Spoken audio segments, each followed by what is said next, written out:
तो दोस्तों अस्सलाम वालेकुम। आज के व्लॉग में आपको खुशामदीद कहते हैं। तो आज आपको फिर हम एंजॉय कराएंगे। ये देखिए आज क्या बन गया है, द मंकी किंग। तो दोस्तों हमने मोहित और मैंने इसके साथ प्लान किया था मोहल्ले वाले बच्चों और दोस्तों के साथ, तो वो हम आपको दिखाना चाहते हैं।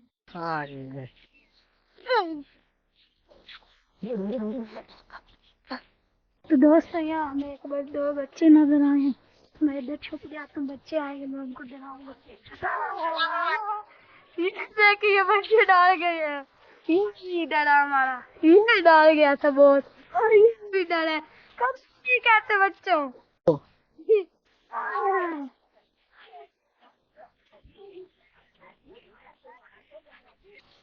इसको देख छुप गया बच्चा। ये तो डर गए हैं। वो शियान आ रहा है, हमने उसको डराना है। ये मैं पहनूंगा, देखो मैं आ रहा हूँ। आ रहे अभी रक्ष के पास है।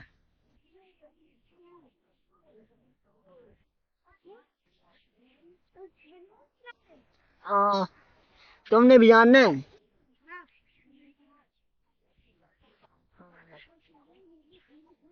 अरे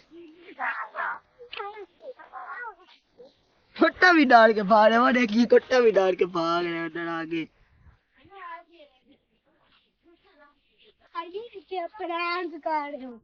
तो दोस्तों आज का व्लॉग हम यहाँ एंड करते हैं। अल्लाह हाफिज। आज पाकिस्तान और इंडिया की जंग हुई है। पाकिस्तान ने इंडिया के 3 राफेल तैयारे गिराए हैं और 2 कोई और थे, 5 टोटल गिराए हैं। तो इंशाल्लाह आहिस्ता आहिस्ता पाकिस्तान को कामयाबी मिले। तो इससे आपको मजा तो आया होगा। अगर आप कहेंगे तो हम इसका सेकंड पार्ट भी बना लेंगे। अल्लाह हाफिज।